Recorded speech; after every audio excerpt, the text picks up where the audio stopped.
Hey, Spy-Fi fans. The following episode was recorded before the passing of the late, great Sir Sean Connery, so that's why we don't mention it in the episode. Obviously, we miss him, and he's a legend, and thoughts are with his family and loved ones. Enjoy the episode. His name is Bond, James Bond. We are the Spy-Fi guys, and this is Dr. No.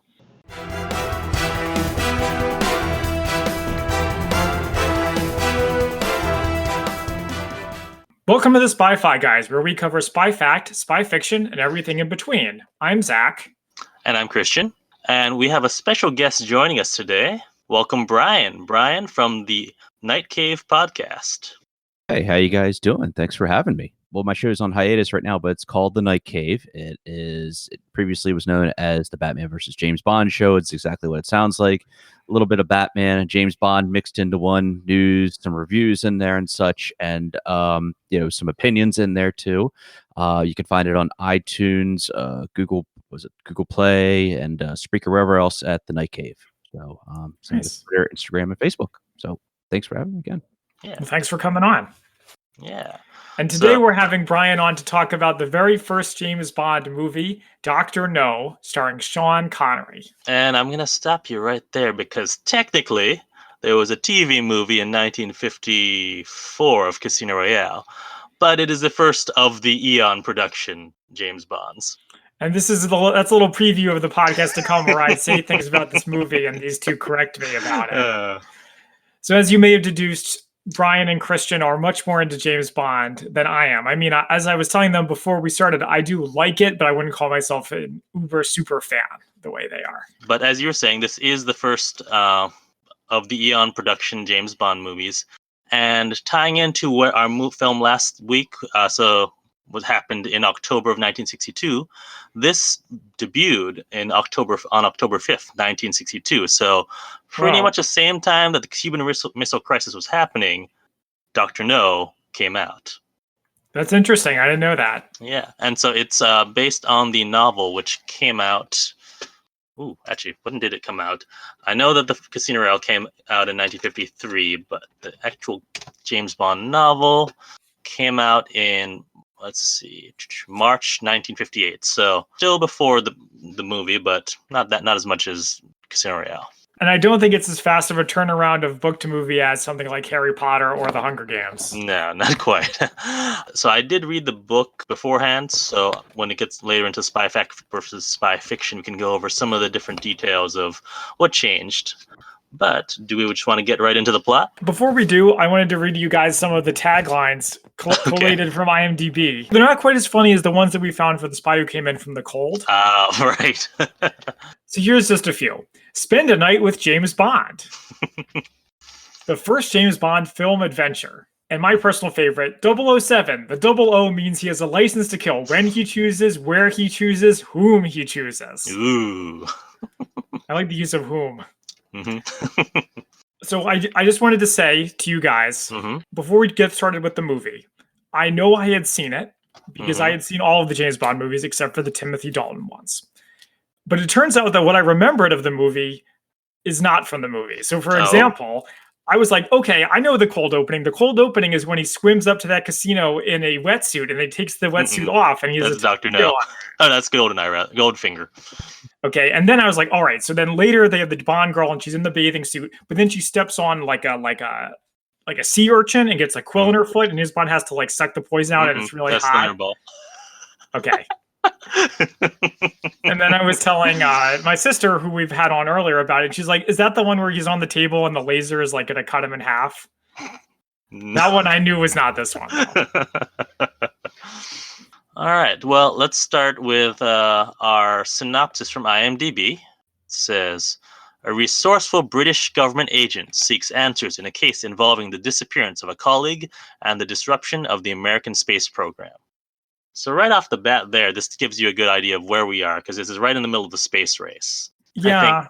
By this time, Kennedy had already given his, we choose to go to the moon speech. And 62, we're still in the Mercury space program, so they're still getting up some of the early astronauts. But yeah, we're right in the middle of the space race. Unfortunately, I already have a little bit of a complaint. Okay. And I told Brian I wasn't going to complain the whole time, that I sometimes had positive opinions about it. But so we've talked a little bit in The Spy Who Came In From the Cold, where if you're going to have these high concept things in a spy movie, you have to be careful so that people don't get bored. So like in The Spy Who Came In From the Cold, there was a lot of talking about people and events and places and things that we didn't see. Right. And this movie kind of had that too a little bit. What? It did. They keep talking about these rockets, and you don't actually see them until the end. Okay, well, I'm gonna say and again, put yourself into the time period. Everyone knew the rockets were. You don't need to show the rockets because they were already front of mind. That's like explaining things from the Star Wars prequels that you can just read about it in a book. Movies are supposed to stand on their own. They're supposed to make sense, especially these James Bond ones, which people consider to be very timeless, which they are for the most part. But this is all right. We can edit that part out. So we start with the gun barrel, and this is interesting because there's no pre-credit scene. It just goes right. Well, it goes in gun barrel and then right into the title sequence. That's true. So something that I've observed was how much of these classic James Bond things are there right from the start. And the gun barrel is one of them. And I noticed he's wearing a hat. Yep. I think Connery and Lazenby, the only ones who wear hats. By the time it gets to Roger Moore, there's no hat. But fun fact. Hat when he goes into the office. Yep. Fun fact, though, that's not Sean Connery in that gun barrel. I sort of assumed that it was never body in the gun barrel for all these James Bond movies don't look like the actors. Okay, well, this is the only case. Well, this up through I think Thunderball is the only times where it isn't actually the actor. Every other time, it's the actor.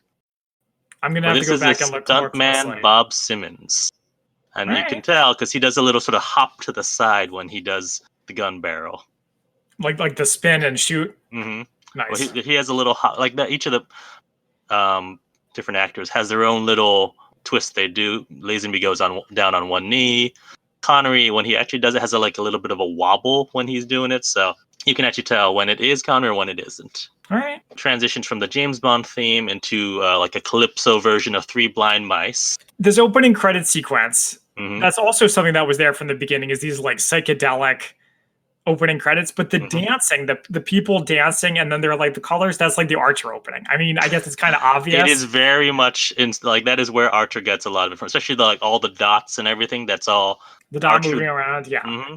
And if you see that sort of thing with a dot moving around or multiple dots, that's all taken from Dr. No. I feel like what is that? Killers, I think, is the one with Ashton Kutcher.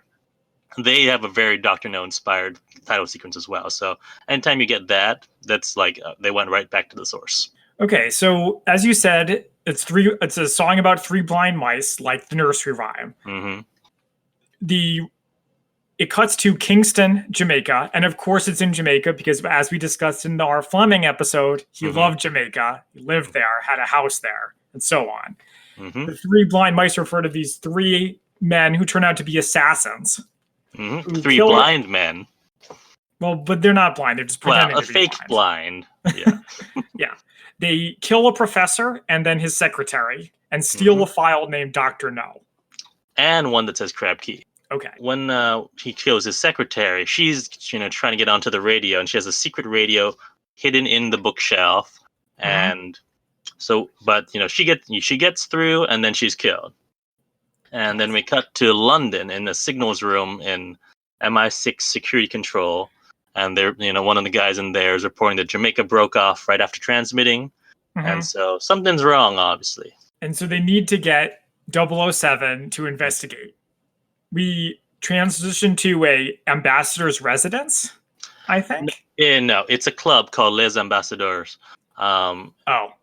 I see. So it's a what would you call it? A social club. So, one of those places that we have never been inside because we are not high money. I thought it was more just a casino. But if you say social club for the rich and fancy, okay. Yeah. I see how it is. So Bond is there. He's gambling. He's playing some gambling game that I've never even heard of. Chemin de Fer. It's a form of Baccarat. That's how low class I am. Okay. He introduces himself as Bond, James Bond. Everybody swoons. And he's playing against, up until No Time to Die, the only recurring Bond girl.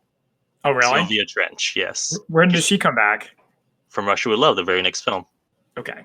But yeah, so they have this, and I mean, let's not skip over the most iconic entrance of James Bond, like the first appearance.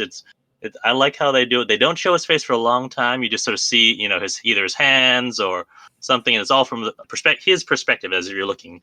And then when Sylvia Trench is like, "I admire your luck, Mister," and then it comes in Bond, James Bond, looking very cool in his tuxedo. Meh. I say meh. He's just sitting there. I was going to say this, like Christian said, this is iconic. This scene set the template for what is for most, not just all James Bond movies, but for spy movies in general, for just the, I guess, the glamorous look, I'm trying to think of the word, just the iconic man, the guy that everybody wanted to be. I mean, but yeah, just the cinematography. Thank you. It's just like Christian said. You're just looking at just this actress, and you have no idea who she is. But all of a sudden, everything like stops frozen. It's like Bond, James Bond, and and then you cue the James Bond theme written by Monty Norman, played by John Barry. Oh man, yeah, it gets me every time. Sorry, that's my comment.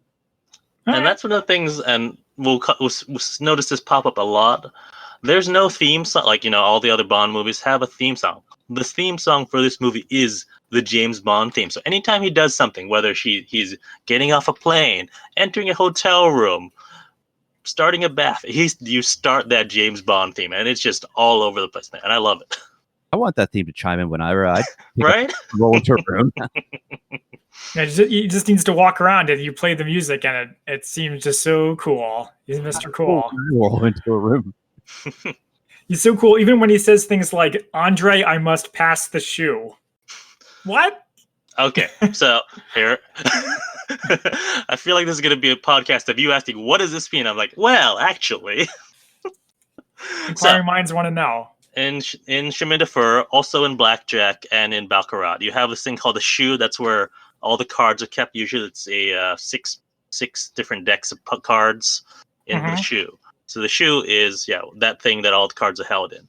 And so when you're saying I'm passing the shoe, that means I can't be the bank anymore. I'm not the person that people are playing against. So someone then goes to the next person. I see. And actually, if you read the novel of Casino Royale, in the novel they're playing Baccarat or Chemin de Fer rather than poker. And there's like a whole chapter where they explain how you play Chemin de Fer, which is how I know how to play it. Wasn't Fleming a big gambler? He was, definitely. I mean, so if that makes sense. Flashback to our episode of Fleming, when he's going against the Nazi officers, that's what he's playing. Yes, I do remember that. Yeah. Okay, so he starts making eyes at Sylvia Trench, and he gives her his card with his phone number on it. What do you think is written on James Bond's business card? Well, License to Thrill. Yeah. International Man of Mystery. Whatever his cover job, and I think they briefly mention it in the film, is Universal Exports. He works as an importer-exporter, which gives him an excuse to travel all over the globe, basically. I'm mostly into mergers and acquisitions myself. Yeah, so he goes into MI6 headquarters, and this is where we get the first appearance of Moneypenny. So I have some info about Moneypenny because I read a blog post about this. So the actress who played her, whose name I do not know, I didn't look it up. What's up? Lois Maxwell. Lois Maxwell. She was originally considered to play a Bond girl, but she thought she was too old to be one. She was actually supposed to play Sylvia Trench. Okay. Yeah. And so she ended up getting the role of Miss Moneypenny instead. And despite being such like an iconic character who was in so many movies, she only has like less than 50 lines of dialogue across all of them. Right. Of course, so they're flirting immediately. So there's all this stuff of James Bond that's in the first movie. So he says something about, I wouldn't want to be accused of mishandling government property. It's like, I'm not sure that aged so well. No, I mean, yeah. Well, whatever. But I will say, so I watched this with my wife, and she said, like, she liked this interaction better out of any of the ones she's seen, because it feels like Moneypenny's more in control here, is what she said. Okay. Yeah, this wouldn't happen definitely in today's world, I guess. I was going to say because of the Me Too movement. But I mean, people might say it doesn't age well, but it's flirting in the office, and it happens. I mean, hey, come on, Lois Maxwell. I mean, she was very pretty in her time. Don't call me. Wouldn't want to be accused of being a stick in the mud. I'm just saying, let's not call women let's not literally call women property. Okay, yeah, that's fair. The rest of it is fine. The rest of it I get is like a property of the time. But okay. So he goes in to see M, and M has a very simple mission: find Professor Strangways. Finds Professor Strangways. Go to Jamaica, find him, and then they bring in an armorer, not Q. Oh, he's a actor, yes, but he's not the. Wait, he's the actor? Yeah. Oh, I didn't realize that. I know. So it is. He's called the Armorer, is what it is. So he's not quite Q, except he's supposed to still be Q. It's a little, and I'll talk about this when we get into our spy fact for spy fiction section. Okay. But you left out one of the things about the mission. So the Americans contacted MI6 about interference with their missiles launching out of Cape Canaveral. And he mentioned the word toppling, which is using radio signals to basically throw a missile off course. Okay. And so that's why it's much more serious than just, okay, someone went missing. Right. But again, I want to see that missile getting knocked off course. That would have been a great opening to the movie. All right. But consider this. This movie had only like $1 million of budget. Well, to that I say, Batman the movie. Starring Adam West and Burt Ward. Mm-hmm. The part with the Holy Polaris, they just take stock footage of a Polaris missile being fired. All right. So I'm not telling Ian Broccoli how to make his movie. I'm just saying I would have liked to have seen the missile see the stakes. All right. So we get the armorer who comes in, and this is where we get the intro of, one of the most iconic weapons, the Walther PPK. Right. Which I was always led to believe was the PP7, but apparently that's just in the GoldenEye video. That is just in GoldenEye. Yep. Because they couldn't, back in those days, you couldn't really get the rights to use actual names of guns. Nowadays, though, you can look at your Call of Duties or any other game, and it's the actual name of the gun. I think they realized correctly that it's great advertising. Yeah, right.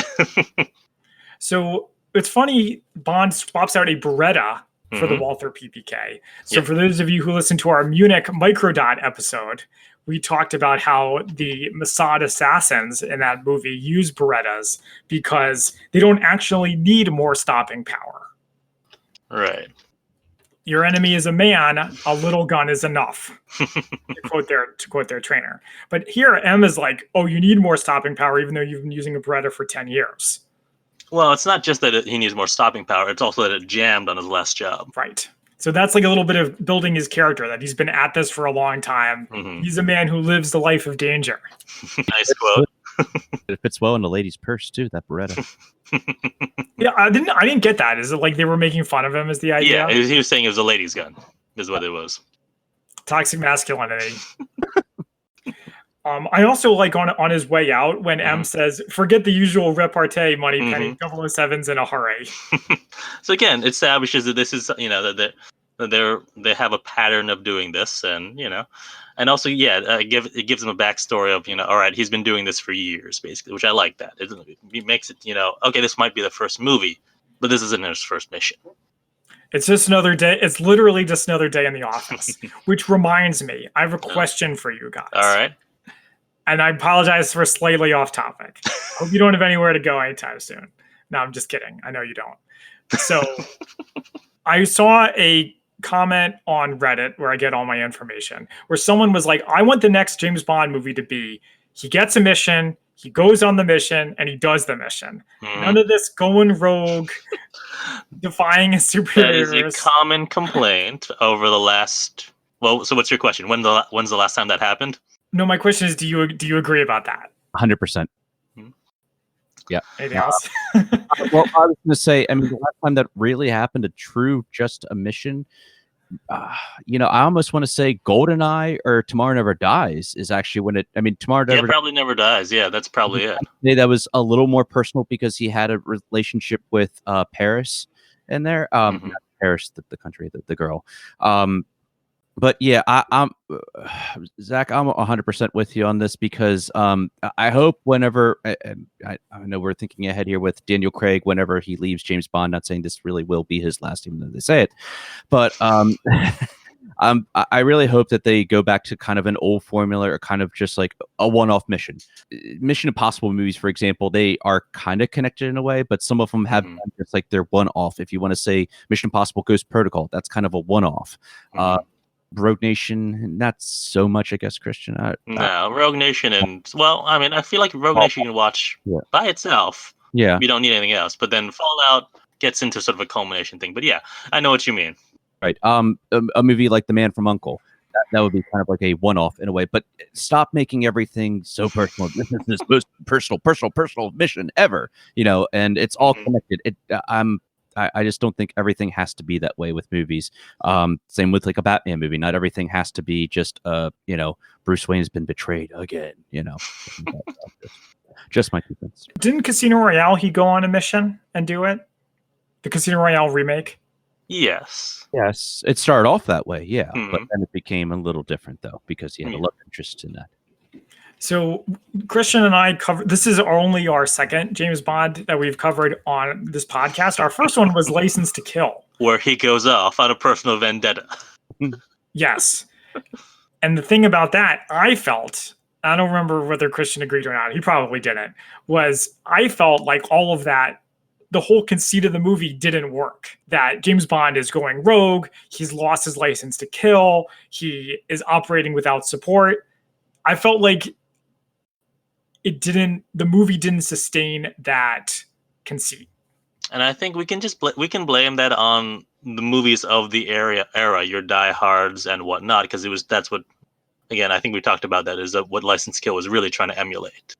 And then from there going into, what the modern action day movie is, it's not someone who's just going off on a mission, sadly. And it's more personal and that sort of stuff, which is why the Bond movies have tended into that direction. But I think, whenever Daniel Craig does leave, we'll probably go back to a more sort of formulaic, because I think, and it's just touching into our current day, people are going to want something that more escapist, I think, and less serious, because what we're dealing with now, as we're recording, obviously we're all in, self-quarantine, so they're going to want a bit more escapism and not as much realism, I think. Yeah, people like the Marvel movies. They don't like Justice League. I would say that, I mean, like, this is an example of not so much a character study in a way, which is more, I guess, the new era of movies has become. Like you said, escapism. I mean, this is, no matter what you say, it's a far-fetched thing. To a point, more grounded than some, like, say, having James Bond have a laser fight in space. I mean, hey, today's, Space Force, that could very well happen in the next 10 to 20 years. But yet, I like this because it's the one-off. It's you don't have to know anything about this. You don't have to watch this as your first James Bond, even though it is the first of the EON Productions. You could go back and watch this, and you are familiar with how the scenes are and such, but yeah, it's a really good movie. All right, speaking of that good movie, we should probably get back to it. Well, one more thing. Okay. And maybe you can. When I watched this, I realized Bond doesn't do the hat toss onto the hat rack, does he? I don't think he's even wearing a hat. He's wearing a hat, but I don't think he does the toss, which is like one of those iconic things. I guess that started probably in the next film, in From Russia with Love. But whenever if he has a hat and he goes in M's office, he throws his hat onto the hat rack. So he goes back to his house, and once he gets in, he sort of notices something is off. And so he, slips off his shoes, grabs his gun from his holster, his new gun, and kicks open one of the doors of his into his bedroom, and he finds Sylvia Trench there playing, with a golf club, chipping into a cup, wearing only what looks like his pajama shirt. Right. So a couple things we learned from this is that he's a man with enemies, and he knows what to do when those enemies come for him. And he's also, this isn't the first time he's found some strange woman in his apartment. No, he's not. He's not too bothered by it. Yes. And of course they get together. That's Bond girl number one. I don't really have anything more to say about that. And he flies away on Pan Am. Yes, another classic. I feel like especially watching older films, we're going to be talking about TSA and Pan Am a lot.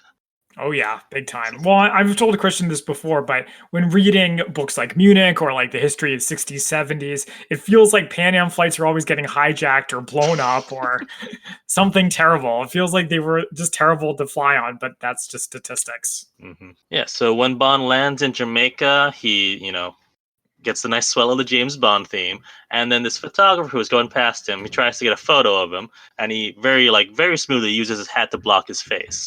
I love that part. But then they ruin it by showing her being like grumble, grumble, grumble, grumble, grumble, grumble. Ruined it. It would have been better if it was more subtle. No, it would have been so cool if she like takes a picture and he blocks it, and then the scene just keeps going because they don't explain why she's significant until later. So then it's like subtle. Then it's like you have to go back and watch it again to understand what was going on. I think, and again, this is just going to be of the era. That sort of subtlety would be missed by an audience because they're not gonna go back to it because you don't have VHSs or anything that you can go back and watch it for. That's true. When he gets to the curbside, he's gonna get a cab, but we find Mr. Jones there, and he says that he was sent by Government House to pick him up. Yeah. And like this, Bond goes over to the payphone. Wait, what's a payphone? It's what Superman uses to get changed into his costume. Right, but he calls Government House. Government House is like the local because I don't know what the it's like a consulate or something. It's a consulate, or I think at this time maybe Jamaica was still under British control. I'm not actually sure of the geopolitical situation there, right. But he calls Government House and asks if they sent cards. And no, I didn't think you wanted an official reception. And he's like, quite right. And yeah. So while this is happening, we see someone in some very distinct sunglasses is watching him. So it's like enemy spies are everywhere. The girl with the camera, the guy with the sunglasses, the driver. Oh my goodness. What has our hero wandered into? I also like how the driver is like, hey, I'm here to pick you up. And Bond is like, wait a second. And he just leaves. And then he comes back. And the driver suspects nothing. So then they start driving. There's a car chase. The first car chase. Bond, realized Mr. Jones. Well, he knows already that Mr. Jones isn't from Government House, and so they have a fight, a nice judo throw and a punch. Yep. And Jones asks for a cigarette. That he's a very nervous passenger. Yes. So they fight. Jones loses, and then Jones commits suicide rather than reveal any information. With so I was cyanide in a cigarette. I was like, is this like a suicide cult or something? Or like an anti-smoking campaign. There you go. Well, fortunately, explain it later in a way that makes sense. I guess we'll just say it now. That he's more afraid of Dr. No than he is of James Bond. And that's why he killed himself, which of course makes total sense. But it also shows that James Bond isn't just like this pretty boy. He does have some fighting abilities. He hand-to-hand combat, so kind of what it does. I was appreciating his very nice judo throw there. How did your Hapkido class go yesterday? That was good, yeah. No throws, thankfully, because I don't know where I would land in my living room. So then, in the next scene, we get our very first after the kill joke. Something else is there from the beginning. So he drives the car with Jones in the back seat, and when he gets up to Government House, he says, "Make sure he doesn't get away." It reminds me of the Arnold Schwarzenegger. Excuse my friend, he's dead tired. From True Lies, right? I don't know, one of them. Yeah. So then Bond goes full-on detective, world's greatest detective in the next couple of scenes. He interviews the witnesses, goes to the scenes of the crime, starts asking around, which is not something we see in a lot of James Bond movies. I don't feel. No, not really. Usually he has a mission, and he'll usually go. Actually, usually what he does is he goes right up to the villain in like some sort of party, and then finds out what he can there. Yeah. But I guess there is a hint towards that in this when the guy at Government House is like, you want to meet them, want me to bring them in, and you can question him. Is no, I want to meet them socially. Yeah, I like that. I like that too. It's like for once, James Bond isn't like, I'm Mr. Super Secret Agent. Everyone be afraid of me or whatever. So he goes to he finds Quarrel, who reminded me a lot of Sharky from License to Kill. Sure, it is very much a So, and if we ever get to Live and Let Die, yet you have Quarrel Jr., who is Quarrel's son, who does exactly the same role as Quarrel, and then Sharky as well. Yeah, it's just I feel like they should have made, because I don't think Quarrel Jr. dies. They should have just made Sharky Quarrel Jr. But then it's like this Quarrel family, haven't they suffered enough? Oh, that's true, because Sharky dies. Okay. Maybe that's a good reason not to have it Quarrel Jr. then. Okay, so he goes to see Quarrel at his boat. Quarrel's unhelpful. Quarrel runs away into this like cantina restaurant. Bond follows him in. And are these guys the assassins or no? No. They're not? Because it was three guys. No, well, there's two guys. There's Quarrel and there's Pussfeller. Okay, but then wasn't there some other guy out in the front? Probably. I mean, it may have just been one of the workers at the thing. So no, Pussfeller, the guy at the front, who says, see, so we get some, privacy. That is the same guy who comes in later to hold him. Oh, okay. And then we have the line, Pussfeller wrestles alligator. He's the owner of the cantina bar, Pussfeller. Yeah. Okay. So they are revealed. They pull a knife on Bond. There's a fight. He throws Quarrel into a big box of Red Stripe beer. And then Felix comes in. Well, Bond gets the drop on them, pulls his gun, and then Felix gets the drop on Bond, pulls the gun on him. But fortunately, they all make nice. Yeah. Dun, dun, dun, dun, dun, dun, dun, yeah. So Felix Leiter, played by Jack Lord, who was in the original Hawaii Five-0. Nice. Fun fact: the current person who plays McGarrett in Hawaii Five-0 actually auditioned for Casino Royale. Did not get it though. Wait, to be James Bond in Casino Royale? Mm-hmm. Is he British?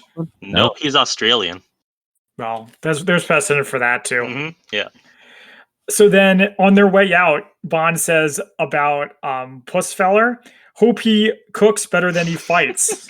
It's no one never died from my cooking. It's like, you don't need to make fun of somebody after you beat him up, okay? Come on, James Bond. I thought you were better than that. And if you're wondering what the origin of his name is, it's that he wrestled like an octopus at some point.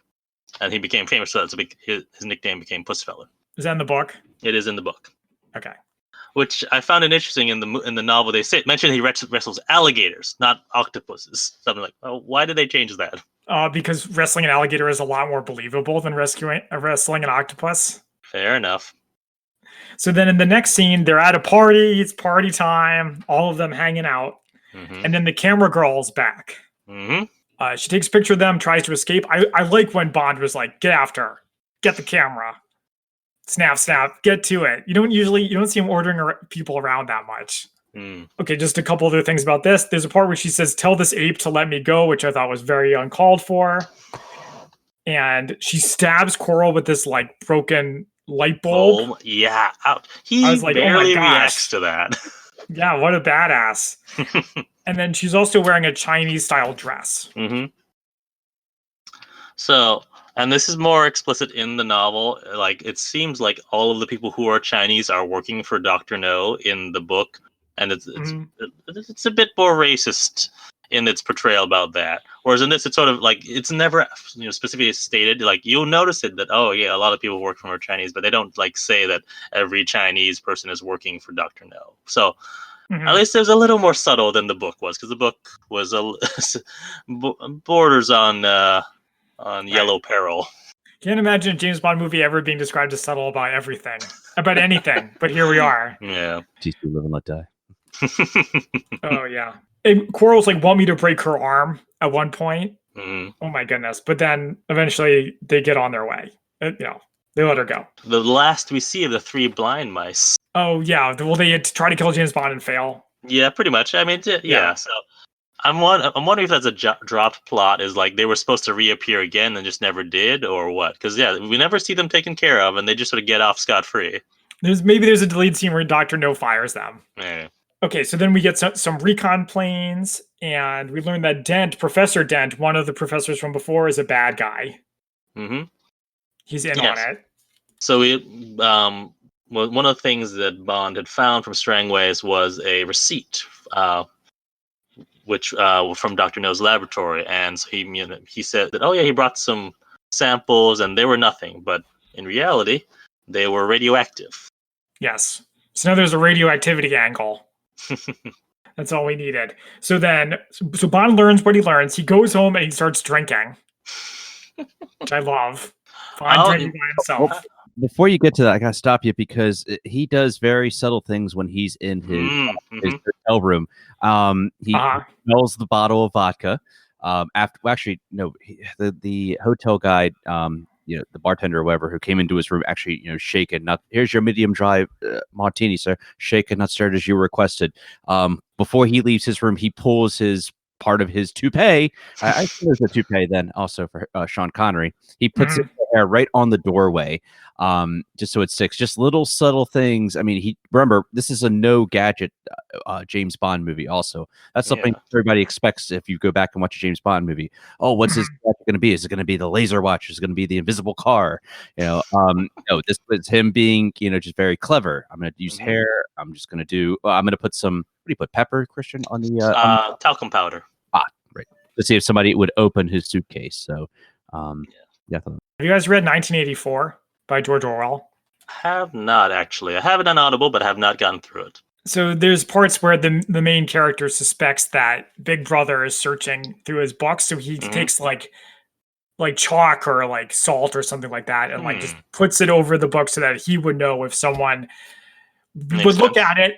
And then they get it, and then they put the chalk back because that's how smart they are. They see everything. Okay. Yeah, so clearly the people who searched Bond's room were not that smart because they left telltale signs that they were looking around. Right. Okay, so then Bond's sleeping, and then they try to use a spider to kill him. Yeah, so I like in this scene. Go ahead, Brian. I was going to say that sheet of glass was pretty apparent there. Yeah, so Connery refused to do the film to do the scene unless there was a pane of glass between him and the tarantula. So if you look, you can see that it's clearly not crawling on him. I didn't look that closely. Yeah. I prefer to maintain the illusion. I also like the musical stings when he uses his shoe to smash the spiders, like dint, dint, dint, dint, dint. Like, did you need to smash it 5 times? I guess he really hates spiders. Yeah, I thought it was a lot of smashing. It also reminded me of Psycho, like yeah. But actually, so let's rewind a little bit. So where that spider came from? Okay. So Professor Dent got that. He actually goes to Crab Key and goes into meets with Dr. No. Like I think he's just in like this. Looks like an interrogation room or something, but it's got the first example of your classic Ken Adams design of like with the weird angles and the giant ovalish opening in the ceiling, that real 60s feel. And so Bond or Strangways gets the tarantula from Dr. No. It says to kill him with that. You actually never see Dr. No, which is really cool. It's like that's something with this James Bond movie that actually has been happening a lot lately with the Daniel Craig James Bond movies. We don't see our villain until like the last 30 minutes, not even 30 minutes take. But we just have everybody has this fear of this guy. You hear the voice; it's pretty creepy. Just taking a tarantula. Yeah, take the tarantula tonight. Reminded me of Dr. Claw from Inspector Gadget, who was inspired by another big villain from the James Bond series. Which villain is that? Blofeld. Blofeld. But it's like Blofeld combined with Dr. No because he's got the metal hand. That's true. That's true. I didn't think about that. Yeah. Okay, so Bond goes after Dent, sort of. He starts hitting on Dent's secretary. Miss Tarot. Yup. She's attractive. That's all I have to say about that. And then there's another car chase with a very obvious green screen. Yep. It's not even green screen. It's rear projection. So what they would do is they'd have like a fake car and they'd have a screen in back of them and they'd project the background onto the back.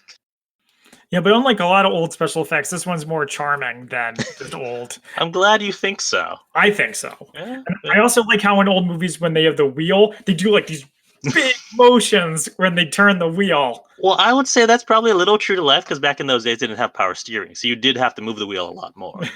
You can see him trying to shift in there too, and I didn't even catch that. Facial gestures in there. I think it's pretty funny. I just like also how when he's going in a straight line, but he still has the wheel going crazy. So he avoids the pursuers is by going under this crane, but we don't actually see him go under the crane, or they don't actually do the stunt, in other words, which I found funny. The pursuer car crashes and explodes. The pursuer car, which was a hearse. Oh, it was? Which makes the line make sense. Is that the three blind mice? I think that actually you're right. Yeah, I think that is supposed to be the three blind mice in that car, which now makes sense. I always thought it was anyway. I could be wrong. And he wasn't driving the Aston Martin. No. What was he driving? He's driving, what is a Sunbeam, I think? Wait, does he have an Aston Martin in this movie? No, he does not. Yeah, I didn't think so. No, They would have made a bigger deal of it if he had. He had. It was some like little convertible. I don't know, but yeah, they were on their way to a funeral. Our second after the kill one-liner from Bond. Okay, so he goes to see the secretary, and he does the Harrison Ford style, very physically aggressive with her. I find that funny that that's your point of reference is the Harrison Ford, when he was probably mimicking the Sean Connery. Yeah, you're probably right, but you can see whose movies I've watched more of. Fair enough. So the secretary, Dent's secretary, reveals that she is evil too.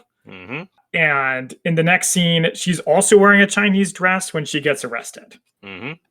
And when she gets arrested, Bond stays at her place. Yeah, he just stays at her house and starts drinking her booze, which is hilarious. Grabs it. Well, he also puts some pillows in the bed to make it look like he's in the bed there. And then so he's waiting for Professor Dent to come, playing some solitaire. And Professor Dent, comes in the door, shoots the pillows, and and Bond's waiting right behind the door and saying, "Drop the gun behind you." If only Dent had just shot him instead of using that stupid tarantula, it would have worked. Apparently, Dent is like a killer, and so was James Bond. Well, we knew James Bond was a killer, but in this scene, so let me know if I'm skipping ahead, but I don't think I am skipping anything important. He's talking to Dent. Dent knows nothing. He asks him his questions. Dent grabs his gun, shoots Bond, but it's out of bullets. Bond is like, ha ha ha, I knew you were out of bullets. You've had your six. I counted your bullets like he's Batman. And then he just shoots Dent in cold blood. Yep. So this scene was actually inserted into the movie. It's not in the book, but it was inserted into the movie to show Bond's license to kill. To show it's not just killing in self-defense or in the heat of action. It's you can kill someone in cold blood if that's what the mission calls for. But it wasn't what the mission called for. That was the crazy part. I don't think it's bad. It's just interesting. Yeah, and then it's the first. I feel like it's one of the earliest cinematic moments like that. So it was very shocking to audience. They actually filmed it where he shoots Dent 6 times in the back. And test audience were like, no, that's too much. So they just cut it down to him shooting him in the front and then, in the back once. Yeah, even the back once is a little bit excessive. It's laying on the ground after he shot him in the chest, and then you see the back twitch again, which I thought was pretty funny. Didn't catch that. I mean, certainly from the movies in the 60s where you get the idea of one shot and the guy is dead. You don't need to elaborate. Okay, so then finally they go to Crab Key. Finally, they go to Dr. No's Island after what feels like an eternity. So Bond, Leiter, and Quarrel get into a boat, and they're dragging this paddle boat behind them. And so Bond and Quarrel get in the paddle boat, and Leiter takes the motorboat back. Right. And so as they're driving up, or they're going up to the island, they drop the sail to make sure that they're not detected by radar. I like that. And so they go and get some rest. Yeah, they go to the island and they go to sleep. What kind of action hero is this? I mean, they can't really search much in the dark if they don't know what they're looking for. Besides, they're looking for the dragon. Yes, the dragon. I know it makes sense. I get that. I just cannot imagine any other action hero going to the bad guy base and be like, we're at the base. Here we go. But first, we're going to go to sleep for a little bit. I'm going to take a little nap, and then we'll go get them. And also, they don't even bring a tent or anything. He just goes on the ground and goes to sleep. And they don't bring much supply. Yeah, they don't bring many supplies either, other than they're two. Each of them has a gun, and then Quarrel's got all his rum. I don't think they even brought water. I mean, yeah, it's not a survival mission. It's a combat mission. You need rum for that, apparently. And then Felix Leiter's just hanging out on the boat for who knows how long. Right, yeah. So well, to be fair to Felix, so he did say, let me come with you. He said, no, you need to go, you take the boat back. But bring your commandos when you come back. That's right. I was yes! It's like Thunderball is going to be like this huge battle at the end between the commandos and all of Dr. No's henchmen. It's going to be awesome. All right. And then we get another iconic moment. Yep. We have Honey Rider. She's coming up on the beach, singing that song underneath the mango tree. Which we've been hearing throughout the entire movie. And I really wish we wouldn't. My wife, when she watched it, she was like, is that the only song in the movie? Well, he said they were on a budget. They're on a budget. Also Jump Up Jamaica. There's that too. But isn't that just in the end credits? Oh no, it was during the party as well. Yeah. So she's played by Ursula Andress, who was not able to reclaim the name Ursula from Disney. I'm sure she tried her best. But I feel like it's impossible to have the name Ursula without thinking of the Ursula from The Little Mermaid. Actually, I think of George of the Jungle for some odd reason. I don't think I've ever seen that one. Oh, wow. You're missing out on a classic. Okay, so she's singing the Mango Tree, and then Bond starts singing it too. Okay, can we talk about this? There's two things I never, ever want to see James Bond do. Sing? Sing is one, and play solitaire is the other one. Bond... I think he plays solitaire in Tomorrow Never Dies too, doesn't he? When he's waiting for Paris? Or is he just drinking? He's just drinking. Okay. All right. That is what James Bond does. He drinks. He doesn't sing, and he doesn't play. And if he plays card games, it better be for money. So, one of his earliest, Sean Connery's earliest film roles is Darby O'Gill and the Little People, which was a Disney production, and he also sings in that. So I watched that on St. Patrick's Day because it's on Disney Plus. Okay. And when my wife was watching this, she's like, he reminds me of someone like who was in that Irish episode? That was also Sean Connery. Oh, and he's singing in that. So it's not the first time I've heard, or the last that I've heard Sean Connery singing. Brian, any thoughts on James Bond singing? That I'd rather hear Honey Rider sing. Fair. Anytime. And if you're gonna try to if you're sneaking up on a girl, I don't want to say sneaking up, but if a girl is unaware that you're there, you might not want the first thing for her to hear is your singing talents, which you have no. But hey, I think he was sneaking up. It kind of felt like it in a way, kind of creepy, peeping Tom kind of thing. But just yeah. But. So Honey Rider asks, what are you doing here? You're looking for shells? He says, "No, I'm just looking." Classic James Bond. Some things never change. But then he's like, "Oh, I have honorable intentions." This strange man. A million miles from civilization by yourself. Well, not by himself. Quarrel's there too. Well, Quarrel doesn't show up until later. Yeah. And the part where he says that it's with just the two of them. White bikini. That's not kind of scary for her. Well, she's got her knife, but then he immediately disarms her once she pulls it. Okay, so they're chitter-chattering, and then a boat shows up with armed guards, and so they go and hide. Yeah, they start shooting at them with what looked like a Bren gun. Check it out, fellas. I can identify certain kind of guns. Is this because it has that vertical magazine? That's like in a bunch of World War II movies. And I did like the part where Bond is like, he's bluffing. He doesn't know for sure if we're there. Don't move. Which is correct. And then, they get shot at, and then it says, fine, we'll be back. We'll be back with the dogs. Yep. So then Quarrel is there. They have a conversation about animals. Oh, this whole thing. It's basically her trying to show off what she knows. Do you know, basically that she knows this island? Have you seen all these things? The praying mantis eat its mate after whatever, all that stuff, which is all directly from the book.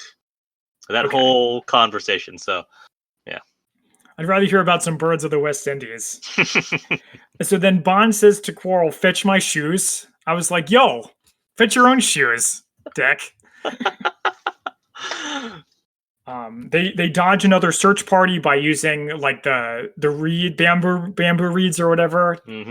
That's some quality spy stuff. I like that. But then there's one lone guy dawdling behind the rest of the search party that James Bond takes out. Not dawdling. He's the smart one because he's there after everyone else thinks that they're gone. Yeah, but he got him killed. True, but if it hadn't got him killed, he would have been the smart one to actually find them. Okay, so then in the next scene, we learn about Ursula's backstory. Yeah, Honey's backstory? Yeah. Yes. I wanted to pause for a minute and talk to you guys about Bond's bod. Okay. All Okay. right. So in this scene, he's shirtless. He's shirtless in a lot of the movie, but he's shirtless here too. And I read that Sean Connery got hired before he had not really done a lot of acting, and he was described as a bodybuilder in the blog post that I read. So when I think of a bodybuilder, I think of like Arnold, right? So in the 60s, bodybuilding was very different. I think Connery was like a Mr. Universe at one point, wasn't he? Yeah, or something like that. I believe that. Sure. Yeah. Yeah. So it wasn't really as focused on the ridiculous muscles that came in like the 70s and 80s. So yeah, he was a bodybuilder, but he did have some acting roles. Like I said, Darby O'Gill in Little People was one of his earliest roles. But I think it was interesting that the Bond bod is not this like uber impossible, crazy, muscle roided out kind of guy. No, and it really didn't like he was always fit, like, but it wasn't until Daniel Craig that you had that sort of like more muscled body. Like even I would say Lazenby was Lazenby they were fit, but they were never like giant bulging biceps kind of thing. Did Roger about the hairy chest? Come on, that's what it was about. So much, yeah. That's for the ladies. Did Roger Moore ever take his shirt off when he was James Bond? Oh yeah, he didn't have in the later movies. I'm trying to remember. I don't like Man with the Golden Gun. He definitely took it off because of the Yeah. Okay. Yeah. But in the later movies, I feel like he had to, at least in Octopussy. I don't remember anything. I don't remember him taking his shirt off in. Yes, in the very final scene of View to Kill, he is shirtless because he's in the shower. Okay. We can start talking about James Bond being shirtless now. But it is a thing because even in the last one, Spectre, they actually had, so they could have a shirtless scene of Daniel Craig. They had it in the opening title sequence of him with all these females touching his body or whatever. Now, of course, there's no body hair, but wait, that was wait, that was Spectre? I thought Spectre was the Day of the Dead opening. No, I mean in the title sequence, not in the actual movie. There's no shirtless scene of him in the movie proper. Well, yeah, no, there isn't. It was the only way they were able to do it, I guess, or that he agreed to it. Yeah. Okay. All right. So anyway, we learn more about Honey Rider's backstory. That I think that she's a killer. She killed somebody. Yeah. So Dr. No killed her father, who was a marine biologist, and he came to Crab Key and then disappeared. And so when that happened, she was on her own, and her landlord tried to rape her. Yes. So she killed him. She put a black widow spider in his mosquito net. So sometimes spiders can get the job done. Yes. Well, when it's in your Bond. mosquito net and it has nowhere to go, really. Nice. And so I like that Bond is like kind of taken aback by this. And she's like, did I do the wrong thing? Well, I wouldn't make a habit out of it. Oh, yeah, like he's one to talk. Yeah, but he got a license to kill. She's just, killing people with spiders. Yeah, it seems like justified revenge to me. So what kind of accent does she have? She has like this weird accent. So she's dubbed, actually. Okay. Yeah, so Ursula Andress has like a very thick Swedish accent. And so she's dubbed by Nikki van der Zyl, I believe is her name. And she's actually dubbed a lot of the early Bond girls. So I think she took, Ursula Andress' Swedish accent and softened it a little bit. And so it's a quasi-Swedish accent, I think. All right. So then they finally meet the Dragon, which is this like a tank or like a bulldozer that's painted. The front of it's painted so it looks like the Legion of Doom headquarters from the Super Friends. They try to fight it and lose. Quarrel gets killed by its flamethrower. Yeah. Shouldn't have been that close with a little pistol. I mean, come on. Right. I mean, both of them only had pistols. And I think it was Quarrel was supposed to take out the driver. Like, how do you get to the driver in that thing? and Bond had the easier job of going for the tires and the lights, and he gets both the lights, I think, but I don't think he could even get the tires either. So they were completely unequipped to deal with this thing. Gee, it's like that stopping power from the PPK wasn't actually that helpful. You actually see in there when he's shooting, he's using a 1911 Colt in there. Not Really? Yeah. Oh, I didn't know that. The gun enthusiasts out there, go back and look, and you actually see that happens a lot in the James Bond movies, especially the earlier ones. That's true. Yeah. Sorry, who was using it? Quarrel? Bond. Bond was. Oh. I guess the I don't know, whatever the stunt team or whatever, gave him the wrong gun. I don't know. Could have been, yeah. Okay, so then the bad guys are like, drop your guns unless you want an extra naval, which is very specific. And they get taken to the bad guy base. Yeah, and I found it interesting that Bond gets handcuffed, but they don't ever handcuff Honey. And so she's just gonna leave her there. They know who's more dangerous. Yeah, fair. Yeah, so they go through decontamination. Yeah, you guys seen Chernobyl on HBO? I have not, no. So they have like the foam from that decontaminating people. They tell them take off all your clothes. Bond says do the girl first, which is hilarious. Giving them orders, which is so great. He's like, well, what about these handcuffs? Somebody do something about this, It's like, oh. So I like, he takes control of the situation, even though he's clearly not in control. He takes control, takes that. Yeah, I think he knows he's dealing with underlings. And underlings get ordered around. That's what they do. But speaking of the underlings, they're so nice. They're so friendly. They're like, be careful with the foam. Don't get in your eyes. Have some food. Have some coffee. Whatever. So, but let's stick with this decontamination, because it is like the most ridiculous thing. It's like a a conveyor belt with showers. Yeah. Who designs this? It is like something out of Batman. I was thinking of a Looney Tunes cartoon, like the Acme, just the Acme shower thing going on. They could have gotten one shower stall, just put them in that, hose them off, pull them out again, and then they could have had some money for actual footage of missiles. So, by the way, I also wanted to talk about the base. Okay. I wanted to talk about the structure of James Bond movies. And I'm sorry again for leading off topic. I'm actually not that sorry. So I feel like From Russia with Love is the spiritual first James Bond movie. Okay. And my reasoning for this is that it is far more grounded than this one. Okay. And you think, that depends on what you think the ideal Bond movie is, whether it's the more grounded, serious one, or if it's the more out there, sort of over the top stuff. Okay, let me make a comparison with the Fast and Furious movies. Okay. So, in the first Fast and Furious movies, they are street racers, street racing. Then they gradually work their way up to heists, and then jumping their cars over nuclear submarines, and then they're super spies. And then which means we're going to cover them here, right? Maybe. Now, in contrast with James Bond, I think it makes more sense for him to be fighting one assassin on a train and then gradually work his way up to these guys with these messed up hands and funny code names and big bad guy bases that he has to explode, doomsday devices, and so on. You know what I mean?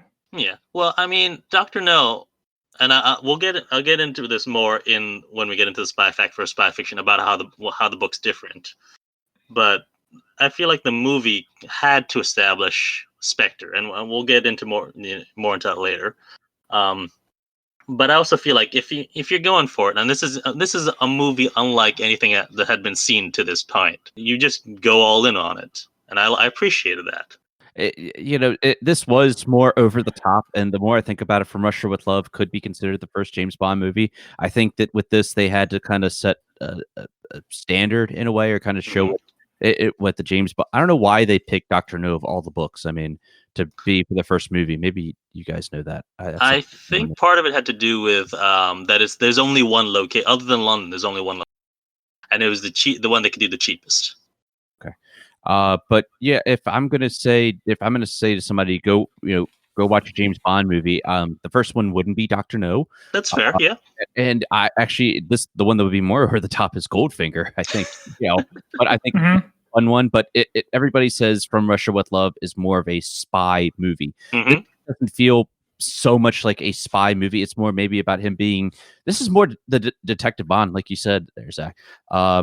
Maybe the more detective that he's ever been, But I think Russia with Love, it was grounded. You didn't have anybody with a claw or any kind of crazy, any kind of like, eye patch or anything like that. But, this, I don't know. I mean, I guess maybe it's because of the space race. James Bond movies have always been timely about what they've done.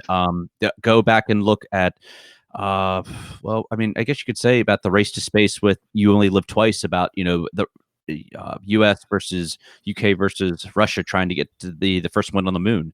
That's where I think that's where they were trying to go with this in a sense, but they couldn't because of the budget, and that's kind of why they came back to that. Okay. Really added anything in there, but I just feel like if you're going to see Dr. No and then you go to From Russia with Love, you're going to be like, where's the bad guy base?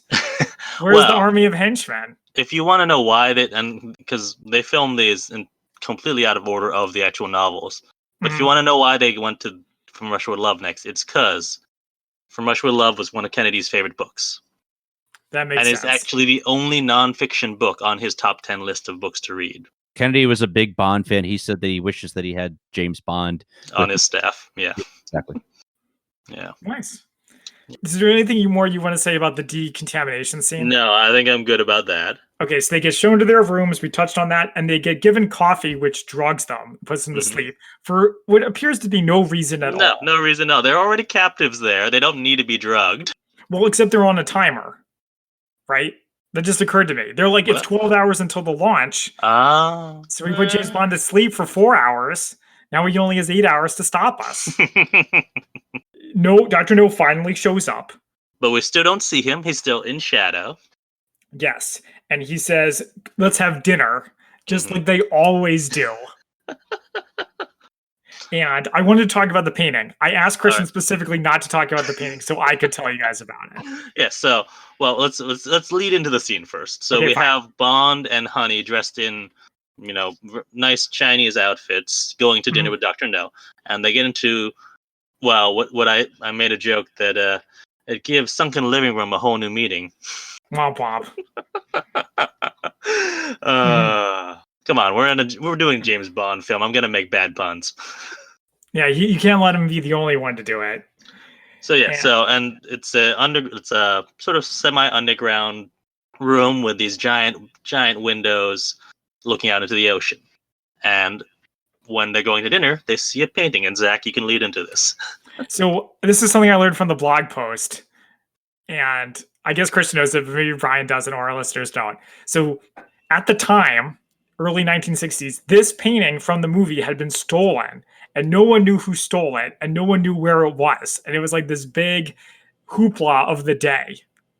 So then they put it in the movie as like a joke, and Bond even does a double take to be like, get it? Dr. No is the one who stole this painting. You heard that. But 50 years later, nobody understands the joke. Yeah, the painting is, I believe, Goya's portrait of the Duke of Wellington. I don't know if it's actually still missing right now, though. No, I think they did eventually find it. Okay. Okay, so during the dinner, Bond lies about radioing back to headquarters. Also, we find out that this is when we find out that Dr. No has mechanical hands because of the radiation. So again, he's like Dr. Claw because his hands are like really powerful. Or it's like Bruce Campbell from Arm of Darkness, where his hand can crush stuff. So he's half German, half Chinese. He became a treasurer for the Tongs and stole some of their money to set up his new operation. And he doesn't care about politics. He wants world domination on behalf of Spectre. Yeah, and this is the first mention of Spectre. And we get the full acronym. Brian, you want to give us the full acronym? Do you remember it off the top of your head? Sorry to put you on the spot. Damn it. I don't know. It's Spectre. I can't. Extortion, terrorism. No, terrorism, extortion. Revenge is in there somewhere. Yeah, it's the special... Was it special executive for terrorism, revenge, and extortion, I think. That's right. Yeah. Something like that. But at least unlike S.H.I.E.L.D. from the Marvel comics and movies, it doesn't change. It's really long, but they don't change it between movies, which I appreciate. And he tries to recruit James Bond to join them, which is like, what? That's a twist. But of course, Bond's like, no, I work for I'm work for the side of good, and yes, yeah. So they beat him up and they throw him in a prison cell, which looks right out of the spy who came in from the cold. Yeah. Or a Stasi prison, which I visited when I was in Berlin. But he escapes almost immediately by using his shoe on like the worst constructed grate I've ever seen in my entire life. That's like, yeah. So my only argument for this is maybe because it's electrified, they figured they don't need to make it that strong, because who's going to get through it if it's electrified? But clearly the answer is James Bond. But he like hits it, he like punches it twice and it falls apart. It's pretty funny. So he breaks through and he does the ventilation shaft. So there's this joke. It's in the Boondock Saints. It's in all these movies. James Bond always goes through the ventilation shafts. I can't remember any movie where he actually calls. No, this is the only time where you see James Bond. Well, to my knowledge, I can make 2 exceptions for that, and that they're not ventilation shafts. They're like oil tubes or oil pipelines. But other than that, he never goes in a vent. Yes. And then more of the Tom Cruise Mission Impossible than James Bond. Moonraker, he did go in a vent. Oh, you're right. Okay, well, that was more like an exhaust port when he goes through with. Okay, I mean, come on, let's not parse the difference between ventilation shafts and exhaust ports. Okay. I also like how this predated Die Hard by like 20 years. I got one. I'm sorry, GoldenEye. He went through there. Oh right, because he goes through. All right, you're right, and he pops out in the bathroom. The purpose on this as a guest on this episode, I know I did. and creeping in on somebody as they're taking it. Number 2. Yeah. So I guess he does do it enough for the joke to actually work. But while he's going, his clothes get like torn to pieces because he gets hit by like a wave of water. Well, also the pipe itself is very hot, so he like uses his jacket to like rip off parts for his hands so he can move along. Yeah. But he gets out, does a stealth kill like right out of Arkham Asylum, and then steals the costume, the classic move. And then the movie grinds to a halt. Well, hey, you get your bits of, I don't think we actually see the rockets. We hear it. And we see it on tiny screens, but we don't actually see the rocket launch. All right, fair. That's right. So this whole scene is just so boring. Believe me, it's supposed to be tension, like building up the tension of and again, I think it's a artifact of its times, because Cold War, well, especially right at this moment, like when they're watching this, if they're not watching it the very first week, if they're watching it a week later. This is the height of the Cold War, height of the Cuban Missile Crisis.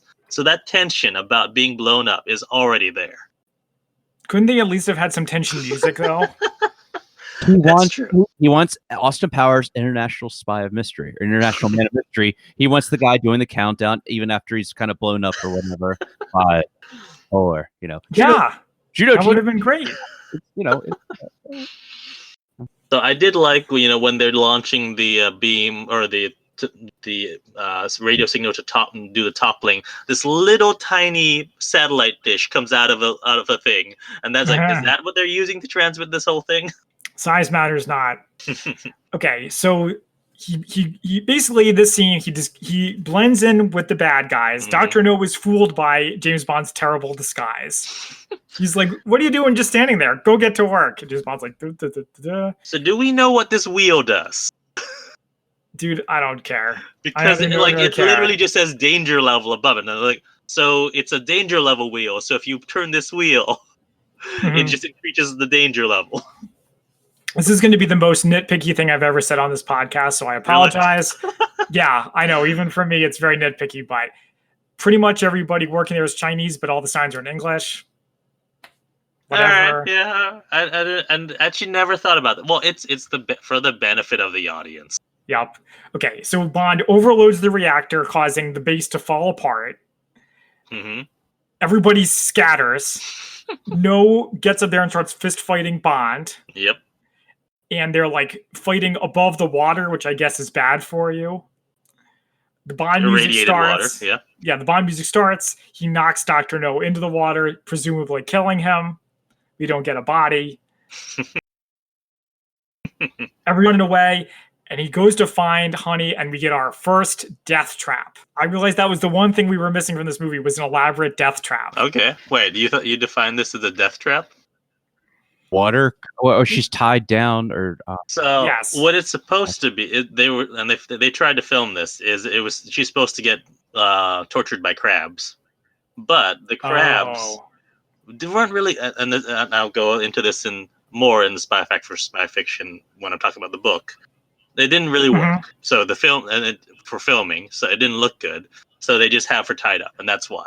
Okay, so I thought because she was on like a ramp, and the water's coming up the ramp. Yeah, the water's going to come up and she's going to drown. Yeah. It works perfectly in that if you didn't have that knowledge of reading the book or knowing that, then yeah, that makes perfect sense. So we get a death trap. I admit it's not very elaborate, but there you go. So he gets her out.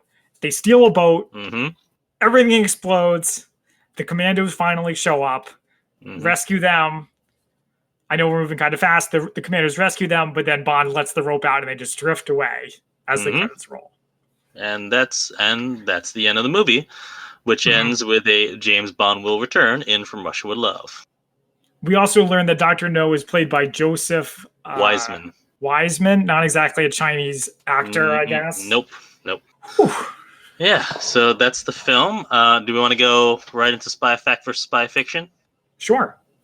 All right, so what I've got. Well, first of all, not talking about the book yet, but actually talking about real life stuff. So like we said, this was happening very close, or this was released very close to the Cuban Missile Crisis. And the rocket that is mentioned, while it did not orbit the moon, there was a rocket launched on October 3rd, 1962, which was the Mercury Atlas 8, which had astronaut, where was it? Who was it? Walter Schirra in the Sigma 7 Mercury capsule. So there was an actual capsule that was launched around the right time, but it wasn't going around the moon. As you mentioned, there was the portrait, which was gone missing at the time. Also, in the briefing with M, depending on which version you're watching, sometimes when he says, since I've been the head of MI6, sometimes he's dubbed over saying MI7. Whoa. Because MI6 was not publicly acknowledged as a government institution yet. But in was it World War I, MI7 was the branch of military operations that dealt with propaganda for the British. I see. I didn't know that. Finally, the armorer who comes in, who's referred to as Major Boothroyd in the credits, is based on, well, in the novels, Q, the character of Q was called Major Boothroyd, and he was based on a British firearms expert named Geoffrey Boothroyd, who actually wrote into Ian Fleming saying that Bond shouldn't be using this Beretta 418. He should use something a bit more powerful. And so Fleming wrote him into the novels as the armorer for MI6. And then hence the scene where he swaps his guns out. Yes. And then this is my transition from going into real life into the books, or into what's happened in the book. So in the books, From Russia with Love comes before Dr. No. And at the very end of From Russia with Love, his gun gets stuck in his shoulder holster, and he gets injured. And so that's what he said that when M is mentioning that his gun jammed on him on his last mission, he's referring to the novel. And From Russia with Love. Wait. So does this mean that the movie From Russia with Love actually takes place? No, because they make reference to Spectre, and they even explicitly refer to Dr. No in From Russia with Love. Okay. Also, Sylvia Trench comes back, you said. Exactly. Yes. And then the big difference for the book and the movie is when you don't find out about the toppling until the very, very end. When he's going in because yes, Professor Strangway is missing, but he was missing actually doing a inquiry for the Audubon Society, because Crab Key has a very important bird that is only found there, and the Audubon Society was had sent some people and they died. So it's really about birds, and also because apparently guano, these birds produced guano, which is very good, important for fertilizing operations. So it's fascinating that and I'm very glad they made that change. Also, Dr. No dies by getting a bunch of guano dumped on him. Wow. Can I make a reference that you guys would probably never ever make on this show? Go for it. Ace Ventura, When Nature Calls. It was all about the guano. I thought of Manure. I Hate Manure from Back to the Future. That's also a good reference. But either way, I like Dr. No's death in the movie a lot. Oh, yes. Also, Dr. No in the book's not a member of Spectre. Okay. And let's see, two more things. Felix Leiter, not in the book at all. Okay, yeah. That's fine. So, I'm like Spectre, it's a thing that they decide we're going to add these things in early so that we don't have to add them in later, and the audience will just know about it. Lastly, Honey Rider, when she comes out of the ocean in the book, she's just wearing the knife bound, nothing else. Oof. Couldn't get away with that on a movie screen. So yeah, not even with creative camera angles and stuff. I don't think. Yeah, so that's I think that's pretty much what I've got for spy fact for spy fiction. Nice. Shall we go into our favorite quotes? I can do one. Sure. So I have the serious one, but I have a feeling Christian's going to want to do the serious one. So I'll do the other one, which is by Bond. He says, "I'm feeling Italian and musical." I forgot about that. I never want to hear James Bond sing. I never want to hear him describing himself as feeling musical. All right, Brian, do you have any favorite quotes? Almost immediately. When he's kissing Sylvia Trent before he leaves on his flight. Yeah. I like that one, and I would say you've had your six. That's a good one too. That's my other favorite. Yeah. So I always I guess I liked, and I think we go over this in Munich when what's his name, Louis, who's played by the actor who plays Dominic Green in Quantum. He makes a very similar line to this, and so anytime this thing comes up, I like it. It's what Dr. No is saying: East, West, just points on the compass. Each as stupid as the other. Yep. I knew you were going to say that one. That's How did you know that? Because I know you. Yeah. Okay, well, we have done our spy fact and fiction. We've done our quotes. Now it is time for our ratings. On a scale of 1 to 10 martinis, 1 being the worst spy movie that could ever be, and the 10 being the greatest, how would we rate Dr. No? All right, Brian, as our guest, do you want to go first? Sure. I'll give it an 8 out of 10. All right. It's definitely not the best Bond movie, but every time I go back and watch it, I'm like, wow, and I know I keep saying this, but it's set the template. It really has set a template for what James Bond movies are, and it's got so many things that just applied. The money penny scene, the martini shaken not stirred, the name's James Bond, the reason for the PPK, Felix Leiter, going into M's office at the very beginning. I mean, it's just so many things. So yeah, I give it an 8 out of 10. Does it hold up? I guess it depends on more if you're a James Bond fan or a film fan in general. Just, I think it deserves respect. I'll say that. All right. Zach? You guys aren't going to like my rating. So you can ask Christian. I've been being a little bit generous with my ratings. I try to be really objective where 1 is truly bad, 10 is really amazing, and 5 is average. So I am going to give Dr. No a 5 out of 10. So there are a few reasons why. As I said, although I like James Bond, I'm not biased towards James Bond movies in general. I prefer nonfiction movies that we've been covering. So fictional ones, heard it. And although there's a lot to like in this movie, that boring ending scene did a lot of damage, I felt. And I just know there are other better James Bond movies that I would rather watch rather than watching this again.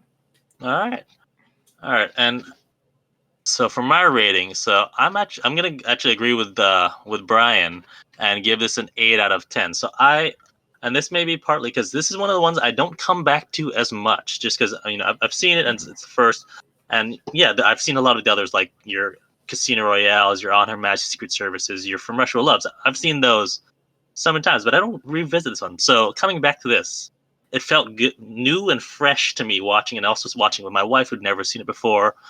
It was getting that, first time perspective and watching it. I really enjoyed it. And yeah, even though some of the things like the music, like other than the James Bond theme, the music wasn't quite right there. You didn't have your classic John Barry score, and maybe you didn't necessarily have your gadgets like you would in your other James Bond films, but that made it really sort of a back to basics way that I just really enjoyed. Thanks. One last thing. Yes. We're talking about the music. The lyric, "Me and my love make a booloo loop soon," is so strange. So I know that's what they did in the 60s. I know they used euphemisms. So what I think makes this even funnier is that someone told Monty Norman that was a euphemism they use, but apparently no one's ever heard of it in Jamaica. Okay. Anyway, it was just really weird to keep hearing it through the movie. Okay, well, thanks for joining us. Brian, would you like to do one last plug? You don't have to if you don't want to. Why not? Sure. Find me at the Knightcave on Twitter, Facebook, and Instagram, and of course on iTunes and Spreaker. Guys, thanks for having me. Yeah, it's been fun. And it's always fun talking with somebody, obviously, who's a Bond fan, and somebody who, I'm not trying to say you're critical, bud, but I prefer to think of myself as open-minded. Yeah, from a different perspective, it's always good to see somebody from the outside, chiming in on the Bond movie. So, great discussing this with you guys. Thank you so much. Thanks for coming. So you can find us on the social media at the Spy-Fi Guys on Facebook and Twitter and Instagram. Until next time, I'm Christian. And I'm Zach. And we are the Spy-Fi Guys, signing off. Thank you for listening to the Spy-Fi Guys. If you enjoyed our podcast, please be sure to give us a 5-star rating on iTunes. The theme song from this podcast is Mistake the Getaway by Kevin MacLeod from Incompetech.com. Licensed under Creative Commons by Attribution 3.0. Films, books, and television shows reviewed by our podcast are the intellectual property of their respective copyright holders, and no infringement is intended. This is a personal podcast. Any views, statements, or opinions expressed in this podcast are personal and belong solely to the participants. They do not represent those of people, institutions, or organizations that the participants may or may not be associated with in a professional or personal capacity unless explicitly stated. Any views or opinions are not intended to malign any religion, ethnic group, club, organization, company, or individual. Find our podcast on social media at The Spy-Fi Guys on Facebook, Twitter, and Instagram.